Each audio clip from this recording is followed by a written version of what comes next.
नमस्कार साथियों, संकल्प सिविल सर्विसेज में आप सभी का बहुत बहुत स्वागत है। आज हम बात करने वाले हैं साइंस के पोर्शन के बारे में। देखिए, जैसे कि आप सभी को पता है कि मध्य प्रदेश में एमपीएसआई की वैकेंसी आ चुकी है, तो उसके लिए मैं आपको साइंस का पोर्शन कवर करवाने वाली हूँ। देखिए, जब हम साइंस की बात करते हैं बेटा, तो साइंस का जो भाग होता है, विज्ञान का जो भाग होता है, तो विज्ञान के भाग को मुख्यतः 3 भागों में विज्ञान को बांटा जाता है। तो ये 3 भाग कौन कौन से हैं? पहला वो भाग होता है जिसे हम जीव विज्ञान के नाम से जानते हैं। पहला है जीव विज्ञान।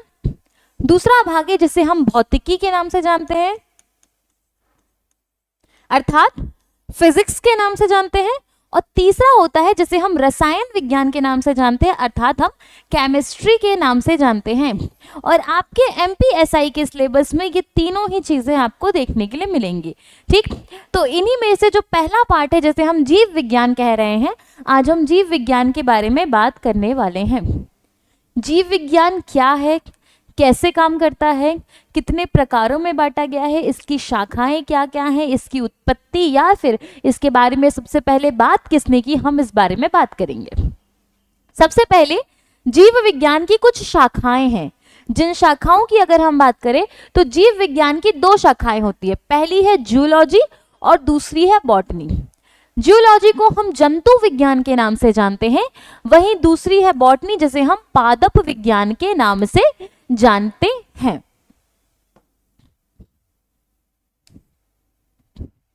अब एक बात आती है कि जूलॉजी के बारे में सबसे पहले, अर्थात जंतु विज्ञान के बारे में सबसे पहले किस व्यक्ति ने बात की? तो ये जो महान व्यक्ति आपको दिखाई पड़ रहे हैं, इनका नाम है अरस्तु।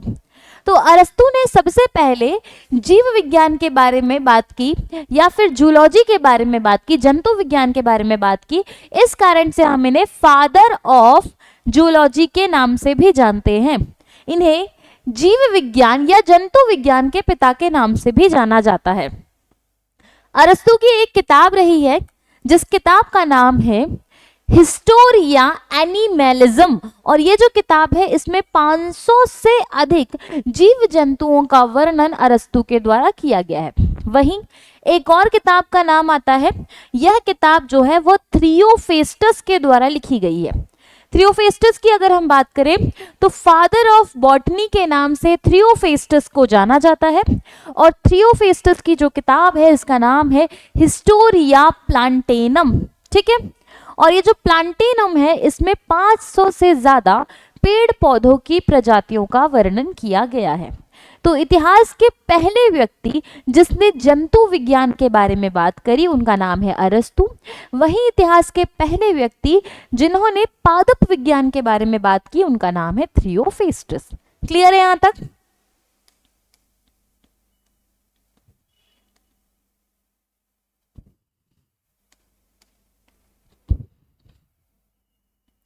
अब जीव विज्ञान का जो भाग है इसमें हमारा जो मेन टॉपिक है वो है मानव शरीर संरचना। मानव शरीर संरचना अर्थात ह्यूमन एनाटॉमी। तो सबसे पहले अगर हम मानव शरीर संरचना, ह्यूमन एनाटॉमी की बात करते हैं या फिजियोलॉजी की बात करते हैं, तो इसके अंतर्गत क्या क्या चीजें आती हैं? मानव शरीर की उत्पत्ति जो है वह अगर हम बात करें तो वो होती है कोशिका से। ठीक, तो मानव शरीर की उत्पत्ति जो होती है वो कोशिका से होती है। जैसे कि अगर हम बात करें एक किसी पदार्थ की बात कर लीजिए, अगर हम इस फोन की बात करते हैं, ठीक है, ये फोन रखा हुआ है, या इस कवर की बात करते हैं, इस कवर के या इस फोन के सबसे छोटे पदार्थ को, सबसे छोटे टुकड़े को हम क्या कहेंगे? अणु कहेंगे। जैसे कि हमने बात की हुई है अणु और परमाणुओं के बारे में। इस पेन की अगर हम बात करेंगे तो इस पेन का भी एक सबसे छोटा हिस्सा होगा, प्लास्टिक का सबसे छोटा टुकड़ा होगा जिससे मिलकर एक पूरे प्लास्टिक का निर्माण हुआ है, एक पूरे पेन का निर्माण हुआ है। वैसे ही मानव शरीर जो है इन कोशिकाओं से मिलकर बनता है। इन कोशिकाओं को मानव शरीर की यूनिट या फिर इकाई के नाम से जाना जाता है। ठीक है, क्लियर है यहां तक? तो मानव शरीर की यूनिट या इकाई के नाम से हम कोशिका को जानते हैं, और यही कोशिकाएं एक साथ इकट्ठे होकर टिश्यू का निर्माण करती हैं। समझना क्या है यहां पर?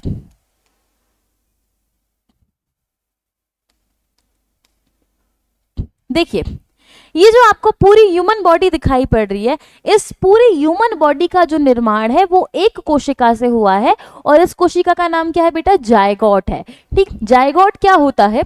बहुत सामान्य सी बात समझना है कि माता और पिता दोनों से मिलकर जायगोट का निर्माण होता है। कैसे?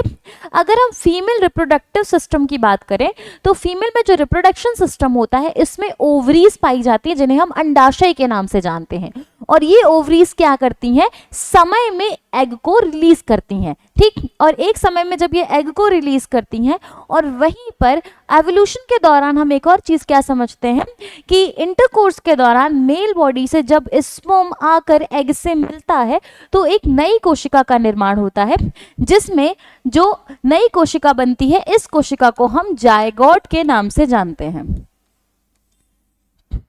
ठीक, अब क्या हो रहा है? देखो, फीमेल बॉडी से अर्थात माता के शरीर से एग का निर्माण होता है, जिसे हम क्या कहते हैं? ओवम भी कहते हैं बेटा, है ना? इसे ओवम या एग कहा जाता है।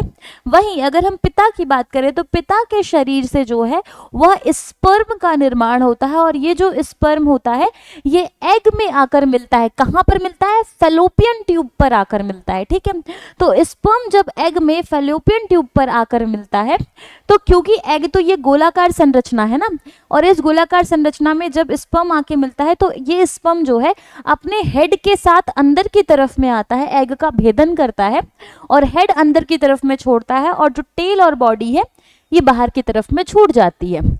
स्पर्म का जो हेड होता है, इस हेड वाले पार्ट में ही स्पर्म का डीएनए पाया जाता है। क्लियर? तो स्पर्म का डीएनए जो है वो हेड वाले पार्ट में ही पाया जाता है। जब ये हेड ओवम के अंतर्गत मतलब एग के अंतर्गत आ जाता है तो ये जो नई कोशिका बन रही है इस कोशिका को हम जायगोट के नाम से जानते हैं, और यही मानव शरीर की पहली कोशिका है। और इसी कोशिका को हम क्या कह रहे हैं? मानव शरीर की पहली कोशिका। यही जायगोट बार बार विभाजित होता है, मतलब इसी एक कोशिका से दो कोशिकाएं बनती हैं, 2 से 4 बनती हैं, 4 से 8, 8 से 16, 16 से 32। इस प्रकार से अलग अलग कोशिकाओं का निर्माण होता जाता है, और जितनी कोशिकाएं बढ़ती जाएंगी उतने ही ऊतकों का निर्माण होता जाएगा, अर्थात टिश्यू का निर्माण होता जाएगा। ठीक, और अलग अलग टिश्यू मिलकर फिर आगे चलकर अंग का या ऑर्गन का निर्माण करेंगे।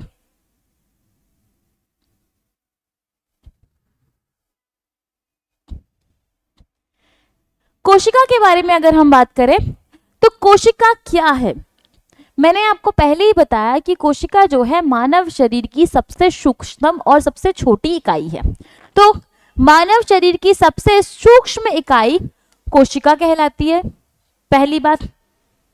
दूसरी बात, हमारे मानव शरीर में करोड़ों कोशिकाएं पाई जाती हैं। डन।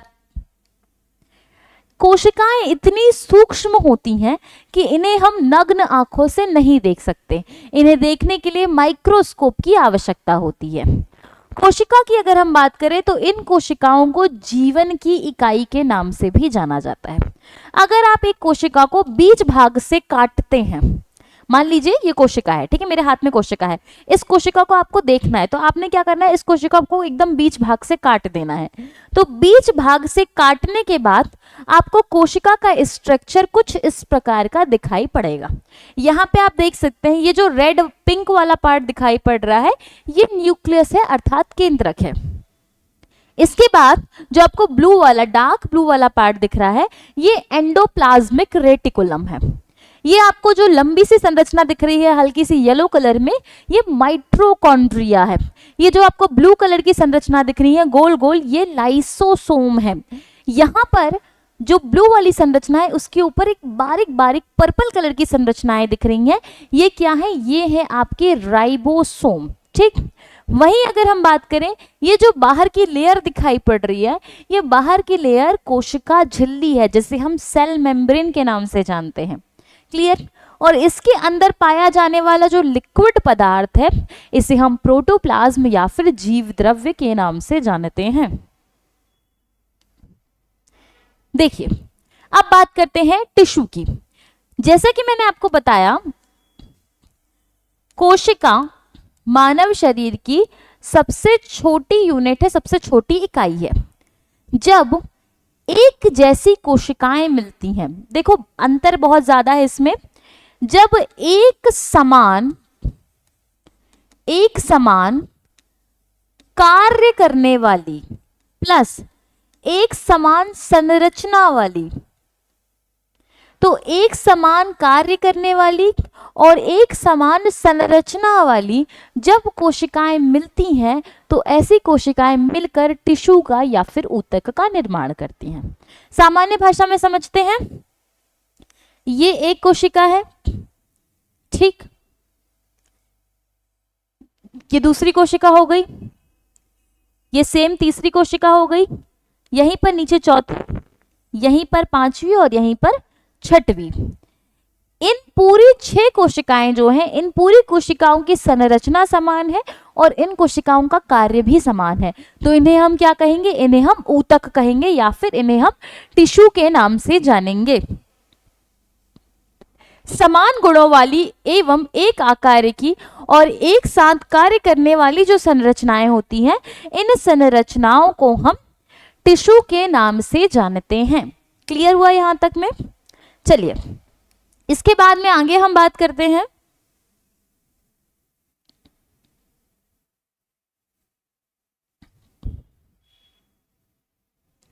टिश्यू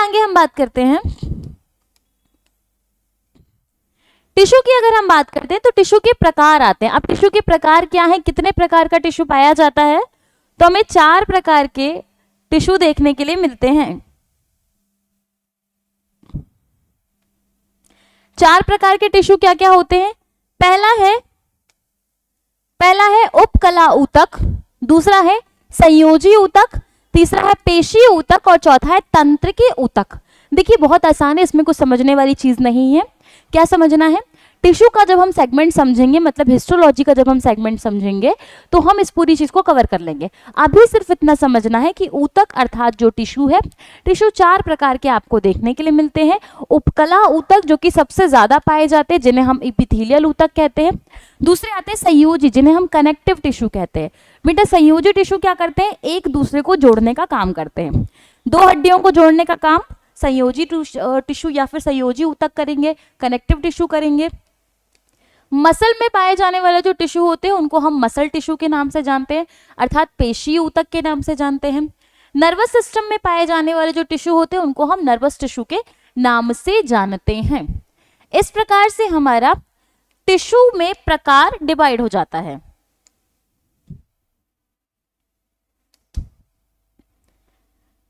अब कोशिका की हमने बात कर ली। कोशिकाएं एक जैसी और एक समान कार्य करने वाली कोशिकाएं क्या करती हैं, मिलके टिश्यू का या ऊतक का निर्माण करती हैं। अब आती है अंग की बात।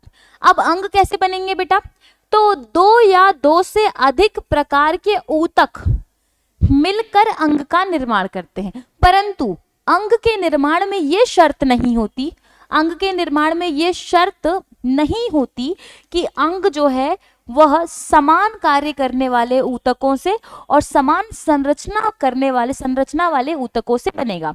अर्थात अंग का निर्माण करने के लिए अलग अलग ऊतक भी लग सकते हैं। तो अलग अलग ऊतकों के मिलने से भी अंग का निर्माण हो जाता है। इसके लिए समान कार्य या फिर समान संरचना आवश्यक नहीं है। जैसे कि फॉर एग्जाम्पल के लिए यहाँ पे किडनी बनी हुई है, ठीक। किडनी की अगर हम बात करें तो किडनी में आप देख सकते हैं कि आपको अलग अलग ऊतक देखने के लिए मिलेंगे। जैसे कि आपको आर्टरीज, आपको वेन्स देखने के लिए मिलेंगी, यहाँ पे आपको सर्वेक्स एरिया देखने के लिए मिलेगा, आपको कॉर्टेक्स एरिया देखने के लिए मिलेगा, मेडुला देखने के लिए मिलेगा। तो इस प्रकार से किडनी के अलग अलग भाग जो है आपको देखने के लिए मिलेंगे।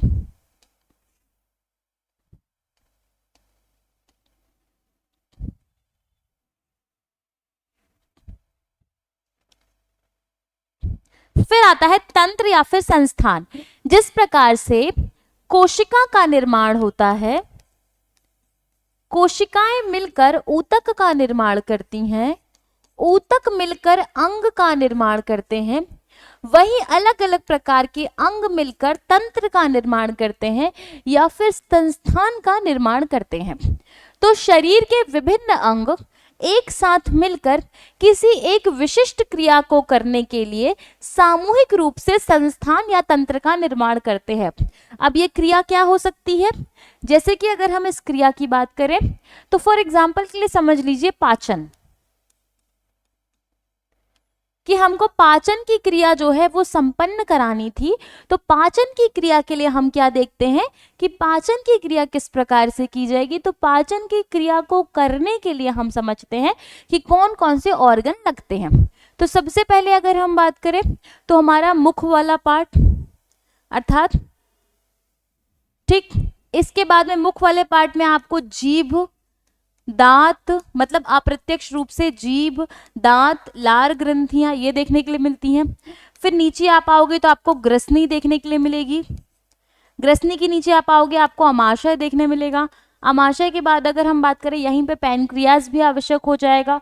छोटी आंत और बड़ी आंत, डियोडेनम, यकृत, ठीक। तो इस प्रकार के अलग अलग ऑर्गन्स जो हैं मिलकर एक क्रिया को करते हैं। कौन सी क्रिया है? पाचन की प्रक्रिया, ठीक। तो पाचन की प्रक्रिया करने के लिए हमें अलग अलग प्रकार के इतने सारे अंगों की क्या हो रही है?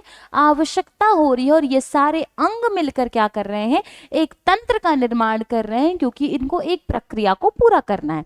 जैसे कि अगर हम यहीं पे श्वसन की बात कर लें या रेस्पिरेटरी सिस्टम की बात करें तो श्वसन के लिए क्या क्या लगता है? आपका नसिका लगेगी, मतलब नोज लगेगी, फेरिंग्स लगेगा, लैरिंग्स लगेगा, फेफड़े लगेंगे, फेफड़ों के अंदर ब्रोंक्यूल्स, ब्रोंकियाइस और एल्वियोली भी लगेगा, ठीक। तो इतने प्रकार के अंग जो है आपके श्वसन में क्या आते हैं? काम आते हैं। तो इसे क्या कहा जाता है? इसे अंग तंत्र के नाम से या फिर संस्थान के नाम से जाना जाता है।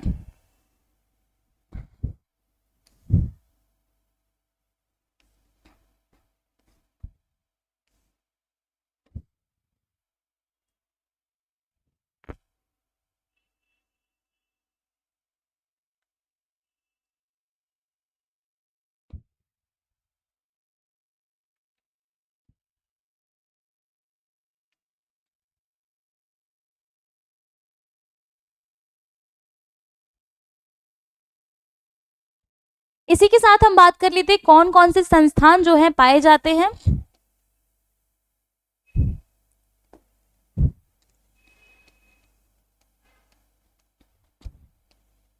तो सबसे पहले अगर हम संस्थान की बात करें तो मानव शरीर में सबसे पहला संस्थान जो आपको देखने के लिए मिलता है वो है इंटीग्यूमेंट्री सिस्टम, अर्थात त्वचीय संस्थान। इसके बारे में हम डिटेल में बात करेंगे। इस संस्थान में बाल, नाखून, त्वचा, श्वेद, पसीना आदि ग्रंथियां पाई जाती हैं।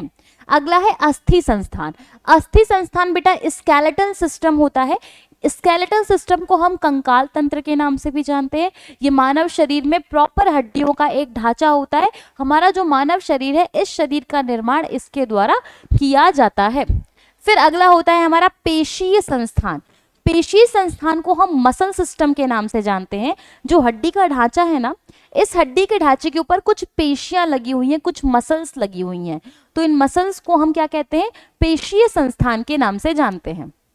अगले संस्थान की अगर हम बात करें, ये देखिए, ये आपका पेशीय संस्थान है। ये आप देख सकते हैं कि हड्डियों के ऊपर जो कवर चढ़ा हुआ है, इस कवर को ही हम क्या कह रहे हैं? मसल्स कह रहे हैं। फिर आता है तंत्रिका तंत्र या फिर नाड़ी संस्थान।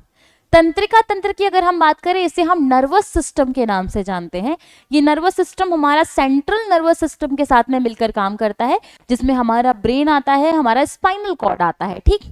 तो हमारे शरीर में जो संवेदी अंग होते हैं, उन संवेदी अंग से संवेदनाओं को लेकर उनके प्रति रिएक्शन करना जो है इसका काम होता है। इसे दो भागों में बांटा जाता है। केंद्रीय तंत्रिका तंत्र, जिसे हम सेंट्रल नर्वस सिस्टम कहते हैं, और दूसरा होता है पेरिफेरल नर्वस सिस्टम, जिसे हम परिसरीय तंत्रिका तंत्र के नाम से जानते हैं। अच्छा, इसमें जो पूरा भाग है, जितने भी संस्थान है, इन सबको हम एक एक संस्थान को डिटेल में कवर करेंगे।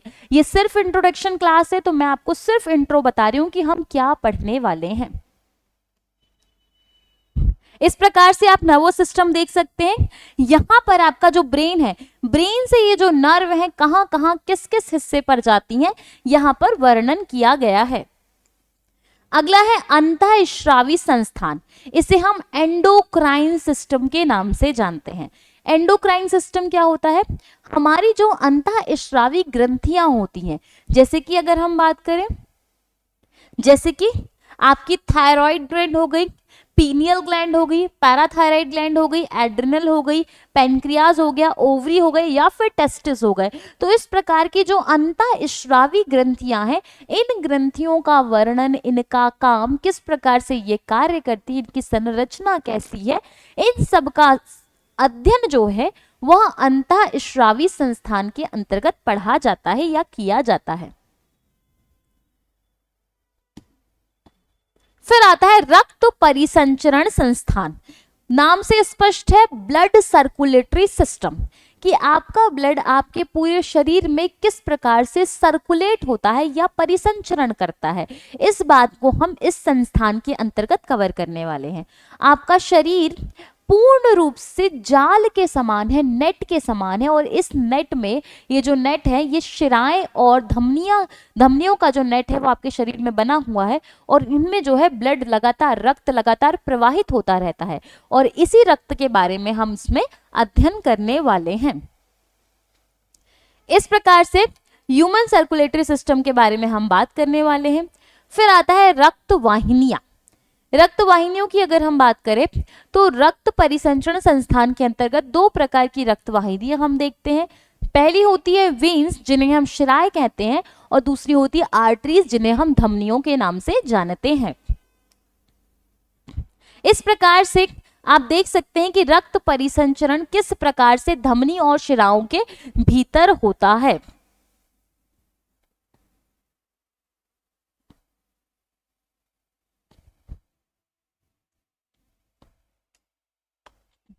फिर आता है लसिका संस्थान।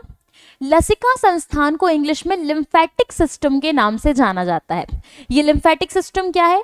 जिस प्रकार से हमारा रक्त परिसंचरण संस्थान होता है, तो जिस प्रकार से हमारा रक्त परिसंचरण कर रहा होता है, वैसे ही रक्त के साथ साथ में एक और ट्यूब का परिसंचरण होता है या गमन होता है, जिसे हम लसिका तंत्र के नाम से जानते हैं। ये लसिका तंत्र हमारे शरीर से वेस्ट प्रोडक्ट को बाहर निकालने का काम करता है। आप देख सकते हैं इस प्रकार से जो लिम्फ है वो हमारे शरीर में फैला होता है। इस प्रकार से लिम्फ नोड्स जो हैं हमारे पूरे शरीर में फैले दिखाई पड़ते हैं। फिर आता है श्वसन संस्थान। श्वसन संस्थान की हम पहले ही बात कर चुके हैं कि मानव शरीर में श्वसन से संबंधित जितने भी अंग होंगे वो श्वसन संस्थान के अंतर्गत ही आएंगे।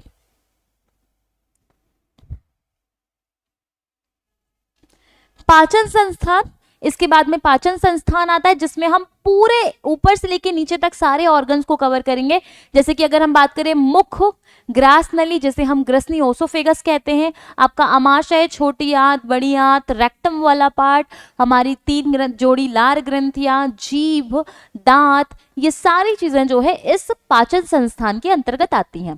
अगला होता है यूरिनरी सिस्टम। यूरिनरी सिस्टम की अगर हम बात करें तो यूरिनरी सिस्टम के पूरे अंग जितने भी, जैसे कि अगर हम किडनी की बात करें, यूरेटर की बात करें, यूरिनरी ब्लैडर की बात करें, यूरेथ्रा की बात करें, तो ये सारा जो पार्ट है वो यूरिनरी सिस्टम के अंतर्गत आता है। इस प्रकार से आप देख सकते हैं यूरिनरी सिस्टम का जो ये वाला भाग है, ये आपको किडनी दिखाई पड़ रही है, ये यूरेटर्स दिखाई पड़ रहे हैं, यूरेटर्स के नीचे आपको ये यूरिनरी ब्लैडर, और ब्लैडर के नीचे आपको यूरेथ्रा दिखाई पड़ती है, जो कि हमारे शरीर से यूरिन को पास आउट करने का काम करती है। फिर आता है रिप्रोडक्टिव सिस्टम। रिप्रोडक्टिव सिस्टम के अंतर्गत दो सिस्टम होते हैं। पहला होता है फीमेल रिप्रोडक्टिव सिस्टम और दूसरा होता है मेल रिप्रोडक्टिव सिस्टम। हम दोनों ही सिस्टम को साथ में कवर करने वाले हैं। इस सिस्टम के अंतर्गत किस प्रकार से शिशु का निर्माण होता है, ये सिस्टम कैसे काम करता है, इसमें कौन कौन से अंग आते हैं, और इन अंगों के वर्णन के बारे में हम बात करेंगे। तो आज की क्लास हमारी यहाँ पे समाप्त होती है, जिसमें हमने केवल जीव विज्ञान का इंट्रोडक्शन समझा है कि जीव विज्ञान क्या है, जीव विज्ञान कैसे काम करता है और हम जीव विज्ञान से संबंधित तैयारी किस प्रकार से करने वाले हैं। हमने समझा कि जीव विज्ञान के अंतर्गत कोशिका क्या है, ऊतक क्या है, अंग क्या है और तंत्र क्या है। इसके साथ में हमने देखा कि जीव विज्ञान के अंतर्गत कौन कौन से संस्थान हमें पढ़ना आवश्यक है, तो इन संस्थानों के बारे में हमने बात की। नेक्स्ट क्लास में हम कोशिका से शुरू करेंगे और इसके साथ में हम एक एक संस्थान को कवर करते हुए आगे बढ़ेंगे। मैं मिलूंगी आपसे नेक्स्ट वीडियो में। धन्यवाद।